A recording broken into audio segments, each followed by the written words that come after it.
बादशाह अकबर बीरबल से अक्सर अजीब सवाल तो पूछते ही थे, लेकिन एक दिन उन्होंने बीरबल को छकाने की एक तरकीब खोज निकाली। उन्होंने अपनी बेशकीमती अंगूठी छिपाकर एक सरदार को दे दी और उससे बात छुपाकर रखने के लिए कहा। जब बीरबल उनके पास आए तो बादशाह ने कहा, आज हमारी अंगूठी खो गई है। सुबह तो वह हमारे पास थी, सोच जाते वक्त मैंने उतार कर रख दी और जब वापस लौटा तो देखा कि अंगूठी गायब है। बीरबल चुपचाप सुनते रहे। बादशाह ने आगे कहा, मुझे यकीन है कि काम महल के ही किसी व्यक्ति का है, बाहरी आदमी ऐसी हिम्मत नहीं कर सकता। बीरबल, तुम ज्योतिष शास्त्र बखूबी जानते हो, अतः चोर का पता लगाओ।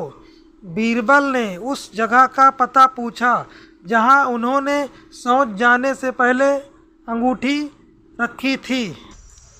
बादशाह अकबर ने एक अलमारी की ओर इशारा किया। बीरबल ने उस अलमारी के पास जाकर उससे कान लगाकर कुछ देर बाद हटा लेने का नाटक किया।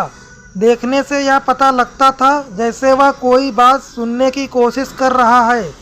कुछ देर बाद बीरबल ने बादशाह की तरफ देखकर कहा, अलमारी साफ बताती है कि जिसके पास अंगूठी है उसकी दाढ़ी में तिनका है।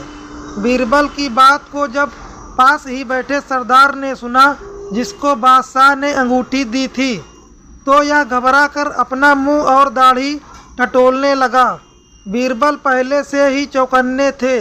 सरदार यह घबराकर अपना मुंह और दाढ़ी टटोलने के बाद बीरबल पहले से ही चौकन्ने थे। सरदार की हरकत उनसे छिपी नहीं रह सकी। फौरन ही बीरबल ने उस सरदार को पकड़कर बादशाह के सामने पेश किया और कहा, जहाँ पना आपकी अंगूठी के चोर यही हैं। यह बात बादशाह पहले से ही जानते थे। वह बीरबल की इस चतुराई से बेहद खुश हुए। यह कहानी आपको कैसे लगी, कमेंट करके ज़रूर बताएं।